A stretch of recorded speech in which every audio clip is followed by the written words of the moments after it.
Hello friends, English grammar day 43 मध्ये पुन्हा एकदा आपणा सर्वांचं स्वागत आहे आपला आवडता YouTube channel English with Ajit येवलेमध्ये।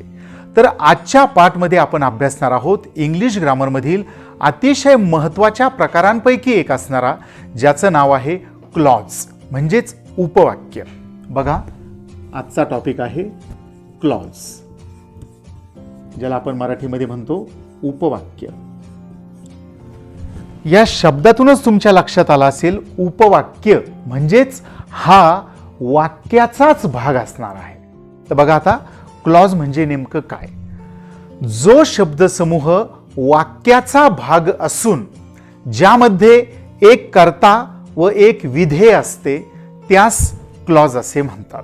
बघा, वाक्याचा असा भाग ज्यात एक कर्ता काय असतो, एक कर्ता आणि एक विधेय असतं। पहा, कर्त्याला इंग्लिशमध्ये सब्जेक्ट असं म्हणतात आणि विधेयाला म्हणतात पहा प्रेडिकेट। वाक्याचा असा भाग ज्यात एक कर्ता असतो आणि एक विधेय असतं। कर्ता म्हणजे काय तुम्हाला माहितीच आहे, वाक्यातील क्रिया करणारा। कर्ता म्हणून आपण कुणाचंही नाव किंवा सर्वनाम वापरत असतो, ठीक आहे। पण विधेय म्हणजे काय हे तुम्हाला कदाचित माहिती नसेल। तर विधेयामध्ये पहा कशाचा समावेश होतो। विधेयात असतं पहा क्रियापद, कर्म आणि पूरक। विधेयात या तिन्ही घटकांचा किंवा तिन्हीपैकी एकाचाही समावेश असू शकतो। बघा, विधेयात नुसतं क्रियापद असू शकतं किंवा क्रियापद कर्म हे दोन घटक असू शकतात किंवा क्रियापद कर्म पूरक हे तिन्ही घटक असू शकतात किंवा क्रियापद आणि पूरक असंही असू शकतं। थोडक्यात विधेयामध्ये क्रियापद कर्म आणि पूरक हे तीन घटक असतात किंवा तिन्हीपैकी एखादा पण असू शकतो। तर वाक्याचा असा भाग ज्यात एक कर्ता आणि एक विधेय असतं त्याला म्हणतात क्लॉज म्हणजेच उपवाक्य। तर क्लॉजचे दोन मुख्य प्रकार पडतात पहा। पहिला आहे मेन क्लॉज आणि दुसरा आहे सबऑर्डिनेट क्लॉज। बघा, आता या ठिकाणी आपण मेन्शन करूया, ती तुम्हाला डेफिनेशन पण देतो पहा। जो शब्दसमूह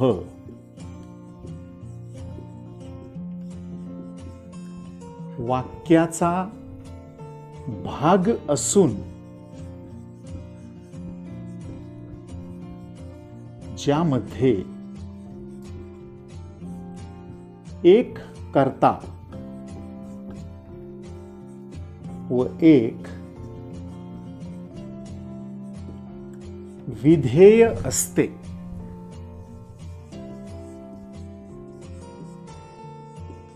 त्यास क्लॉज असे म्हणतात।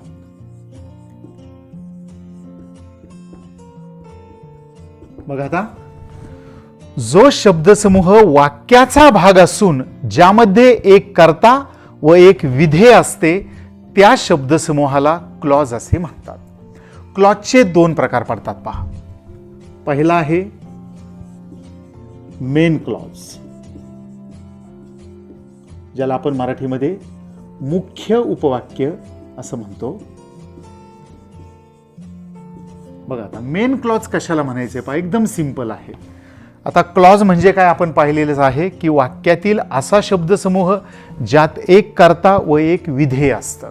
कर्ता म्हणजेच क्रिया करणारा, म्हणजेच कोणतंही नाम किंवा सर्वनाम हे कर्ता असतं आणि विधेयात काय काय असतं पहा, क्रियापद, कर्म आणि पूरक। विधेयामध्ये या तीन घटकांचा समावेश असतो। नुसतं क्रियापद असू शकतं किंवा क्रियापद कर्म हे दोन घटक असू शकतात किंवा क्रियापद कर्म पूरक हे तीनही घटक असू शकतात किंवा काही वेळेस क्रियापद आणि पूरक हे दोन घटक सुद्धा विधेयामध्ये आलेले असू शकतात। वाक्याचा असा भाग ज्यात एक कर्ता आणि एक विधेय असतं त्यालाच आपण म्हटलेलं आहे क्लॉज। क्लॉजचा पहिला प्रकार आहे मेन क्लॉज म्हणजेच मुख्य उपवाक्य। कशाला म्हणायचं पहा, ज्या क्लॉजचा अर्थ स्वतंत्र व परिपूर्ण होऊ शकतो। नीट लक्ष द्या, ज्या क्लॉजचा अर्थ स्वतंत्र व परिपूर्ण होऊ शकतो म्हणजेच जो क्लॉज अर्थ पूर्ण होण्यासाठी दुसऱ्या क्लॉजवर अवलंबून नसतो त्याला म्हणतात मेन क्लॉज. बघा, ज्या क्लॉजचा अर्थ स्वतंत्र व परिपूर्ण होऊ शकतो, म्हणजेच बघा, जो क्लॉज, नीट लक्षात घ्या बरं का, अर्थ पूर्ण होण्यासाठी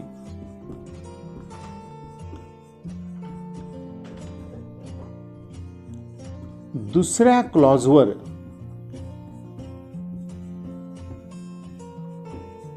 अवलंबून नसतो,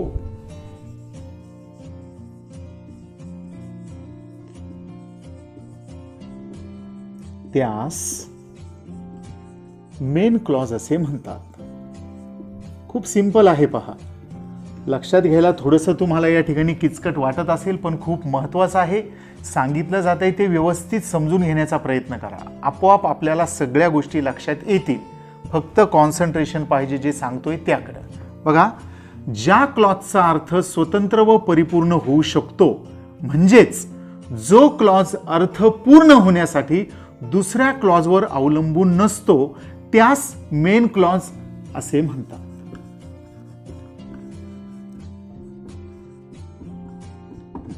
बघा, आता त्याचं एक्झाम्पल आपण पाहणार आहोत. मेन क्लॉज कसा ओळखायचा पहा.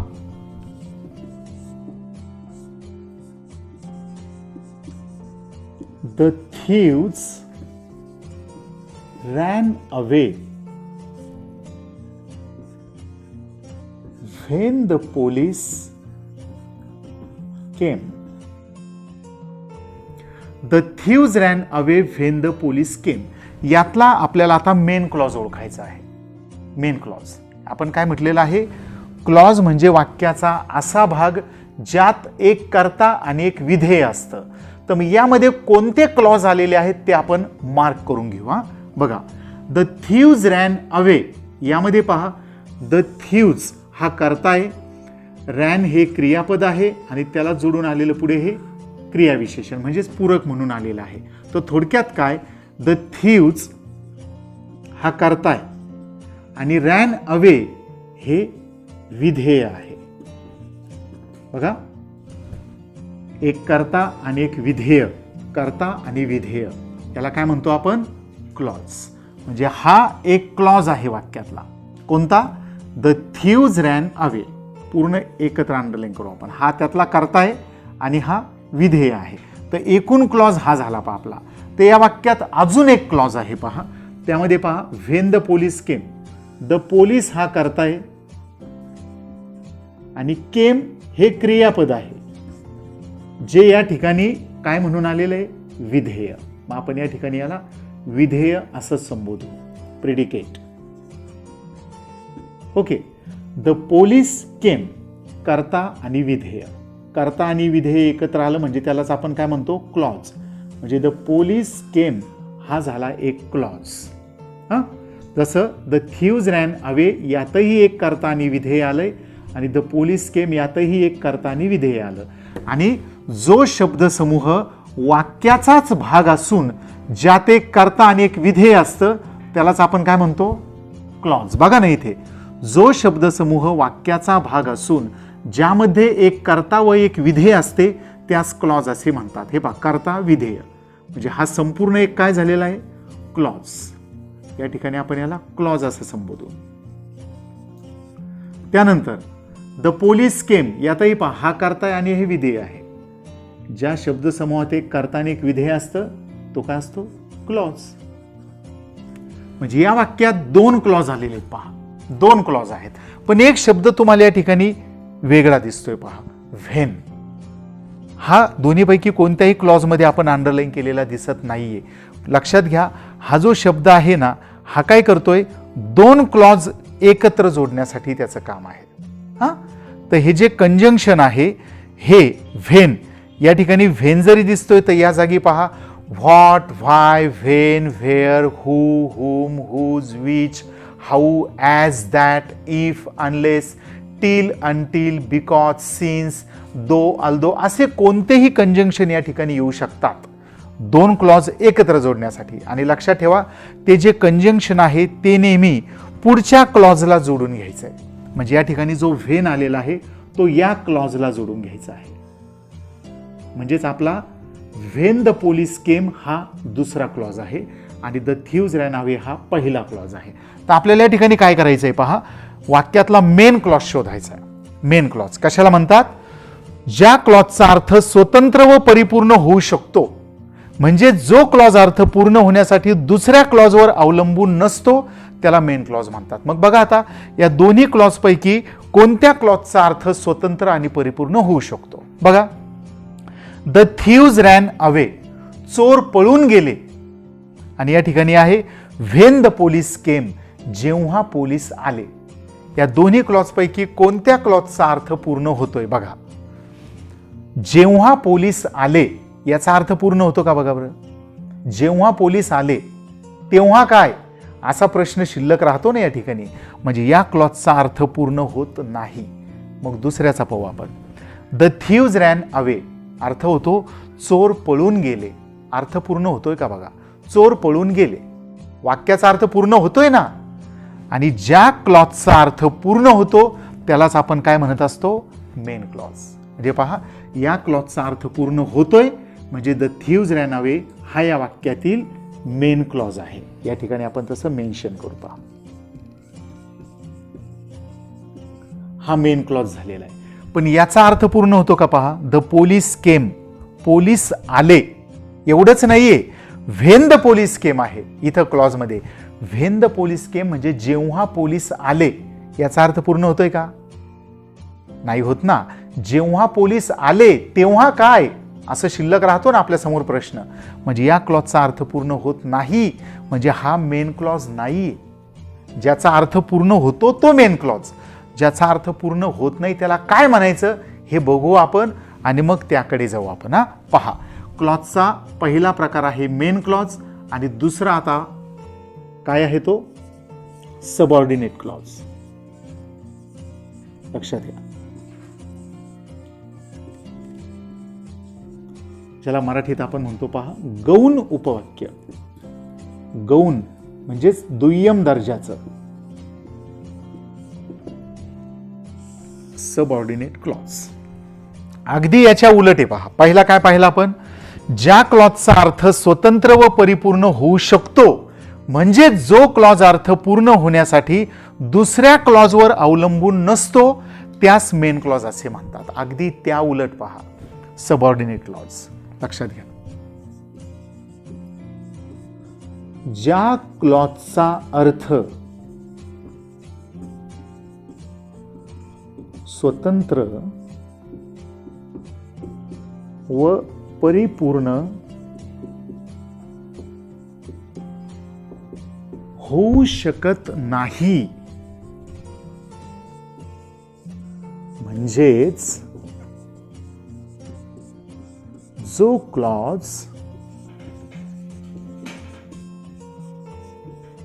अर्थ पूर्ण होण्यासाठी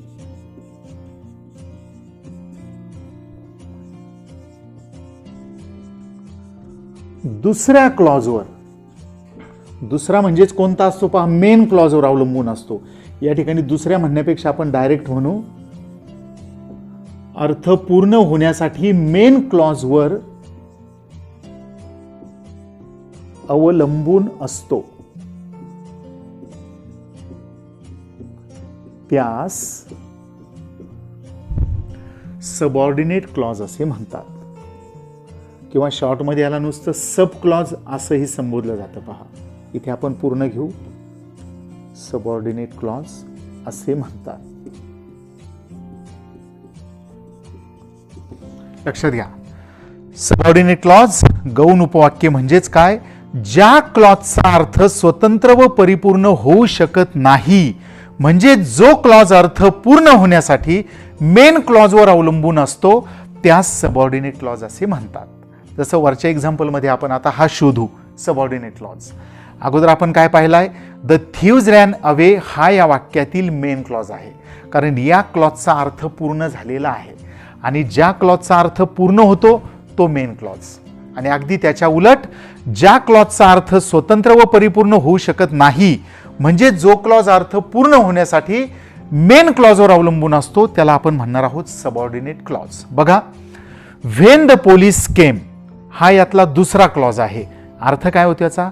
व्हेन द पोलीस केम म्हणजे जेव्हा पोलीस आले, याचा अर्थ पूर्ण होतो का? बघा, मगाशीच आपण पाहिलं त्यावेळेस आपल्याला जाणवलं की याचा अर्थ पूर्ण होत नाही. व्हेन द पोलीस केम, जेव्हा पोलीस आले, अर्थ नाही पूर्ण होत. जेव्हा पोलीस आले तेव्हा काय, असा प्रश्न शिल्लक राहतो. म्हणजेच या क्लॉजचा अर्थ स्वतंत्र व परिपूर्ण होऊ शकत नाही. म्हणजेच हा क्लॉज अर्थ पूर्ण होण्यासाठी मेन क्लॉजवर अवलंबून आहे. जेव्हा पोलीस आले तेव्हा काय, चोर पळून गेले.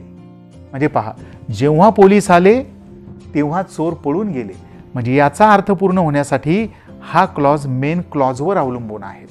आणि ज्याचा अर्थ पूर्ण होत नाही, जो अर्थ पूर्ण होण्यासाठी मेन क्लॉजवर अवलंबून असतो, त्यालाच आपण काय म्हणतो? Subordinate clause. म्हणजेच हा आहे या वाक्यातील subordinate clause.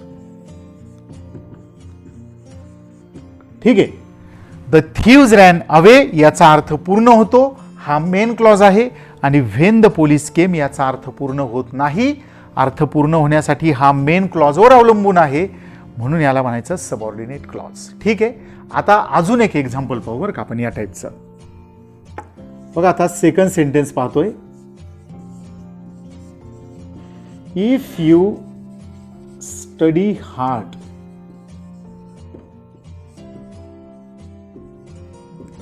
You will get success. हे सेंटेन्स दिलंय आणि यात आपल्याला प्रश्न असा विचारला जाऊ शकतो की वाक्यातील क्लॉज ओळखा आणि त्यांची नावं लिहा. Identify and name the clauses. मग आता ह्या वाक्यात मेन क्लॉज, सब क्लॉज कोणते आहेत ते आपल्याला शोधायचे आहेत. बघा, if you study hard you will get success. यामध्ये आता दोन क्लॉज आलेले आहेत. तुम्हाला माहितीच आहे, क्लॉज म्हणजे वाक्याचा असा भाग ज्यात एक कर्ता आणि एक विधेय असतं. मग यात असा कोणता भाग आहे ज्यात एक कर्ता आणि एक विधेय आलेला आहे? तो आहे क्लॉज. मग बघा, इफ यू स्टडी हार्ड यामध्ये पहा, यू हा कर्ता आहे आणि स्टडी हार्ड हे विधेय आहे. आणि इफ हे जे कंजंक्शन आहे ते सांगितलंयच आपल्याला की ते पुढच्या क्लॉजला जोडून घ्यायचंय. म्हणजेच इफ यू स्टडी हार्ड हा एक क्लॉज आहे आणि यू विल गेट सक्सेस हा दुसरा क्लॉज आहे. यात पण बघा, यू हा कर्ता आहे, विल गेट क्रियापद आहे आणि सक्सेस हा त्यातील इतर भाग आलेला आहे. म्हणजेच विल गेट सक्सेस हे विधेय आहे, कर्ता आणि विधेय हा झाला दुसरा क्लॉज. या वाक्यात हे दोन क्लॉज आलेले आहेत. मग या दोन्ही क्लॉज पैकी मेन क्लॉज कोणता आहे आणि सब क्लॉज कोणता आहे ते आता आपण बघणार आहोत. ज्याचा अर्थ पूर्ण होतो तो मेन क्लॉज, ज्याचा अर्थ पूर्ण होत नाही तो सब क्लॉज. बघा बरं, इफ यू स्टडी हार्ड, जर तू खूप अभ्यास केला, या क्लॉजचा अर्थ पूर्ण होतो का? बघा, जर तू खूप अभ्यास केला, अर्थ पूर्ण होतो? नाही. जर तू खूप अभ्यास केला तर काय, याचं उत्तर मिळत नाही ना, हा प्रश्न शिल्लक राहतो इथं. म्हणजेच या क्लॉजचा अर्थ पूर्ण होत नाही आणि ज्याचा अर्थ पूर्ण होत नाही तो काय आहे? Subordinate clause. म्हणजे इफ यू स्टडी हार्ड हा आहे सब क्लॉज. ओके. आणि आता याचा अर्थ पूर्ण होतो का? बघा, यू विल गेट सक्सेस, तुला यश मिळेल. अर्थ पूर्ण होतोय का? बघा, तुला यश मिळेल. हो, वाक्याचा किंवा या क्लॉजचा अर्थ पूर्ण होतोय आणि ज्याचा अर्थ पूर्ण होतो तो काय असतो? Main clause. किंवा तुम्ही असाही विचार करू शकता, पहा, क्लॉज जर तुम्ही वेगळं वाक्य म्हणून घेऊ शकत असाल, जर ते एखादं अर्थपूर्ण वाक्य म्हणून आपण सेपरेटली वापरू शकतो असं जर वाटलं तर त्याला तुम्ही मेन क्लॉज म्हणू शकता. जसं पहा, तुला यश मिळेल, हे आपण एक वेगळं वाक्य म्हणून विचारात घेऊ शकतो का? पहा, तुला यश मिळेल वाटतंय ना, अर्थपूर्ण वाटतंय, म्हणजे सेपरेट वाक्य म्हणून घेऊ शकतो, तर हे झालं मेन क्लॉज. तसं हे पहा बरं, एक वेगळं वाक्य म्हणून घेऊ शकतो का आपण? इफ यू स्टडी हार्ड, जर तू खूप अभ्यास केला, हे एक वेगळं वाक्य म्हणून पहा बरं, कुठंतरी तुम्ही एखादं वाक्य असं बोललात, पूर्ण वाक्य होतंय का? जर तू खूप अभ्यास केला, हे एक वेगळं वाक्य होतं का सेपरेट? नाही होत. याचा अर्थ पूर्ण होत नाही, म्हणून तर हा सबऑर्डिनेट क्लॉज आहे. आणि तुला यश मिळेल याचा अर्थ पूर्ण होतो, म्हणून हा मेन क्लॉज आहे. आलं लक्षात? क्लॉजेस कसे ओळखायचे हे अशा पद्धतीने आपण पाहिलंय. पण बघा, हे जरी तुमच्या व्यवस्थित लक्षात आलेलं नसेल, तुम्ही लक्ष दिलं तर तुमच्या हे लक्षात येणार आहेच, देयर इजंट एनी डाऊट. पण जरी तुम्हाला आत्तापर्यंतचं थोडंसं अवघड वाटलं असेल, तरी यानंतर आता क्लॉज कसे ओळखायचे यासाठी एक तुम्हाला आयडिया देणार आहे. पहा, त्या आयडियाचा वापर करून तुम्ही दोन्हीही क्लॉज अतिशय सहजासहजी ओळखू शकता. बघा, आपण आत्तापर्यंत काय पाहिलं? जो शब्दसमूह वाक्याचा भाग असून ज्यामध्ये एक कर्ता व एक विधेय असते त्यास क्लॉज असे म्हणतात. क्लॉजचे दोन प्रकार आहेत. मेन क्लॉज पहिला, ज्याचा अर्थ पूर्ण होतो तो मेन क्लॉज, आणि सबऑर्डिनेट क्लॉज म्हणजे ज्याचा अर्थ पूर्ण होत नाही तो सबऑर्डिनेट क्लॉज, असं आपण बघितलंय. पण आता पहा, एक जे आयडिया तुम्हाला देणार आहे, तर ती आयडिया काय आहे पहा. आपल्याला या ठिकाणी सबऑर्डिनेट क्लॉज काही विशिष्ट शब्दांनी सुरू होतो, तेवढे शब्द फक्त आपल्याला पाठ करायचे आहेत. बघा, इथे आपण सबऑर्डिनेट क्लॉज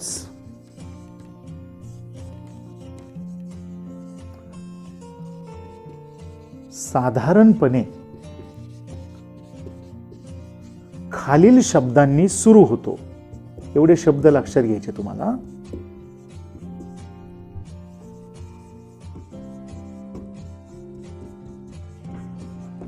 हे शब्द आपल्याला पाहिजेत. आता सबऑर्डिनेट क्लॉज जो हा आहे ना, हा काही विशिष्ट शब्दांनी सुरू होत असतो. पहा, मग हे शब्द कोणते त्या ठिकाणी आपण मेन्शन करू. व्हॉट, व्हाय, व्हेन, शब्द फार महत्वाचे. व्हेअर, हू, हुम, त्यानंतर हुज, विच, बघा, त्यानंतर आहे how, as, that, so that, लक्षात घ्या. त्यानंतर आहे इफ, ओके, अनलेस, त्यानंतर बिकॉज, सिन्स, परिचयाचे आहेत ना सर्व शब्द. टिल, अंटिल, बिफोर, आफ्टर, त्यानंतर though, although, even if, even दो,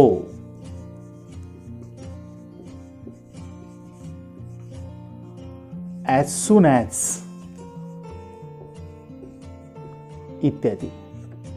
बघा, एवढे शब्द फक्त लक्षात ठेवा. या शब्दांनी सबऑर्डिनेट क्लॉज सुरू होत असतो. पहा, इथे सबऑर्डिनेट क्लॉज साधारणपणे खालील शब्दांनी सुरू होतो. मग हे शब्द परत एकदा मी रिपीट करतोय. पहा, what, why, when, where, who, whom, whose, which, how, as, that, so that, if, unless, because, since, till, until, before, after, though, although, even if, even though, as soon as, etc. या शब्दांनी सुरू होतो subordinate clause. मग हे तुम्हाला मार्गदर्शक ठरतील clauses ओळखण्यासाठी. बघा, मग वर पाहिलेल्या एक्झाम्पल्स मध्येही तुमच्या लक्षात येईल. पहा, the thieves ran away when the police came, हे सेंटेन्स दिलेलं होतं. मग यातले जर क्लॉज आपल्याला शोधायचे आहेत, तर तुमचे जर एवढे शब्द पाठ असतील ना, तरी तुम्हाला हे दोन्ही पण क्लॉज ओळखता येऊ शकतात. कसं बघा, आता the thieves ran away when the police came, या वाक्यामध्ये या लिस्ट मधील कोणता शब्द आलेला आहे बघा बरं. What, why, when, where, who, whom, whose, which, how, as, that, so that, if, unless, because, since, till, until, before, after, though, although, even if, even though, as soon as पैकी काय आहे या वाक्यात? लगेच लक्षात येईल तुमच्या. बघा काय आलेलं आहे, व्हेन आहे ना, हे पहा व्हेन. मग ह्या वाक्यामध्ये जो व्हेन आलेला आहे त्या व्हेन पासून सुरू होतो तो काय, सबऑर्डिनेट क्लॉज. इथं दिलंय ना, सबऑर्डिनेट क्लॉज साधारणपणे खालील शब्दांनी सुरू होतो. मग यापैकी कोणता शब्द आहे वाक्यात, व्हेन. तर व्हेनने सुरू झालेला हा जो आहे हा सबऑर्डिनेट क्लॉज आहे. पाहिजे when the police came, subordinate clause आहे. हा, आणि शिल्लक जो राहिला तो मेन क्लॉज. असं तुम्ही शोधू शकता या शब्दांच्या साह्याने, सब क्लॉज आणि मेन क्लॉज. पुढच्या वाक्यात पहा, if you study hard you will get success. या वाक्यात या लिस्ट मधील कोणता शब्द आलेला आहे बघा बरं. यामध्ये काय आहे हे पहा, इफ. हे दिसतंय का या ठिकाणी, इफ. या लिस्ट मधील इफ आलेला आहे. मग इफने सुरू होतो तो सब क्लॉज. आता इथे पहा, लिस्ट मधील शब्द जर वाक्याच्या मध्ये आला तर तिथून शेवटपर्यंतचा भाग सबऑर्डिनेट क्लॉज असतो आणि शिल्लक राहिलेला मेन क्लॉज, असं आपण साधारणपणे लक्षात ठेवू शकतो. पण लिस्ट मधील शब्द जर वाक्याच्या सुरुवातीला आला तर तिथून कॉमापर्यंतचा भाग हा सबऑर्डिनेट क्लॉज असतो आणि शिल्लक राहिलेला मेन क्लॉज. ठीक आहे. लिस्ट मधील शब्द जर वाक्याच्या सुरुवातीला आला तर त्यापासून कॉमापर्यंतचा भाग हा सबऑर्डिनेट क्लॉज असतो आणि शिल्लक राहिलेला मेन क्लॉज. असं तुम्ही या शब्दांच्या साह्याने वाक्यातील मेन क्लॉज आणि सबऑर्डिनेट क्लॉज अगदी सहजपणे ओळखू शकता. आता यानंतर आपण बघणार आहोत, प्रकार इथं संपलेला नाहीये बरं का, लक्षात घ्या. आता यानंतर आपण पाहणार आहोत की मेन क्लॉज आणि सबऑर्डिनेट क्लॉजचे काही प्रकार, उपप्रकार पडतात का, आणि असतील तर ते कोणते, हे सुद्धा फार महत्वाचं आहे. पहा, आतापर्यंत काय अभ्यासलंय, जो शब्दसमूह एका वाक्याचा भाग असून ज्यामध्ये एक कर्ता व एक विधेय असते त्या शब्दसमूहाला क्लॉज असे म्हणतात. क्लॉजचे दोन प्रकार पडतात, मेन क्लॉज आणि सबऑर्डिनेट क्लॉज. ज्या क्लॉजचा अर्थ स्वतंत्र व परिपूर्ण होऊ शकतो तो मेन क्लॉज, आणि ज्या क्लॉजचा अर्थ स्वतंत्र व परिपूर्ण होऊ शकत नाही तो सबऑर्डिनेट क्लॉज. आणि सबऑर्डिनेट क्लॉज या शब्दांनी सुरू होतो. हे शब्द पाठ करणं फार महत्वाचे आहेत. हे सर्व शब्द आपल्याला माहिती असले पाहिजेत, कारण याच्याच साह्याने आपण मेन क्लॉज आणि सबऑर्डिनेट क्लॉज शोधू शकतो. तर मग आता यानंतर आपण जे बघणार आहोत ते आहे या क्लॉजचे प्रकार, उपप्रकार. बघा, आता क्लॉजचा जो पहिला मुख्य प्रकार आहे मेन क्लॉज, या मेन क्लॉजचे कोणतेही प्रकार किंवा उपप्रकार पडत नाहीत. मेन क्लॉज हा एकटाच आहे, दॅट्स ऑल. त्याचे कोणतेही प्रकार, उपप्रकार नाहीये. पण जो दुसरा आहे ना सबऑर्डिनेट क्लॉज, याचे मात्र 3 प्रकार पडतात. पहा, सबऑर्डिनेट क्लॉजचे 3 प्रकार पडतात, नाउन क्लॉज, ॲडजेक्टिव्ह क्लॉज आणि ॲडव्हर्ब क्लॉज. ओके. तर यामध्ये जो सबऑर्डिनेट क्लॉज आहे तो ज्या शब्दांनी सुरू होतो, अर्थातच त्याचे प्रकार, उपप्रकार सुद्धा त्या शब्दांनी सुरू होणार आहेत. ही गोष्ट आपल्याला इथं लक्षात घ्यायची बरं का. बघा, इथून पुढे आपण जे बघणार आहोत प्रकार, उपप्रकार, हे सर्व सबऑर्डिनेट क्लॉजचेच आहेत.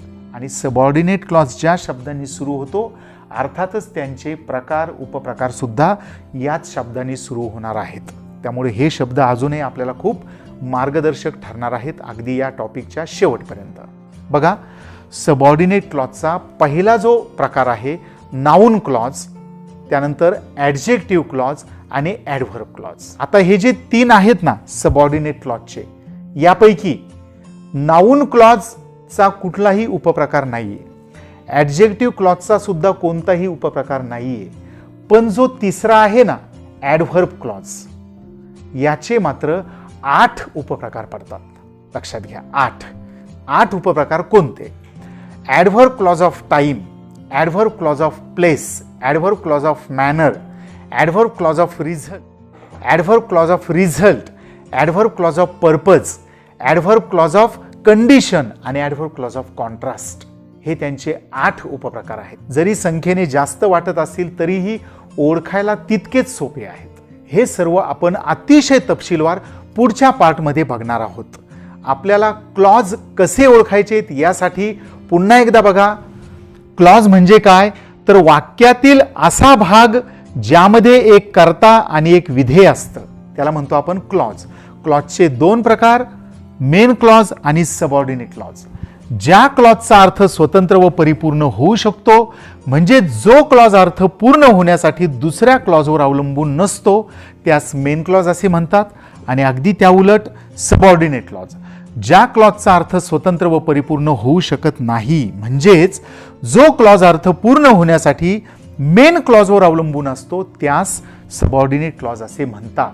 आणि सबऑर्डिनेट क्लॉज या शब्दांनी सुरू होत असतो, त्यामुळे हे शब्द सुद्धा आपल्याला पाठ ठेवणं गरजेचं आहे. तर पुढच्या भागात आपण पाहूयात की सबऑर्डिनेट क्लॉजचे प्रकार आणि त्याचबरोबर ॲडव्हर्ब क्लॉजचे 8 उपप्रकार. Okay, thank you very much.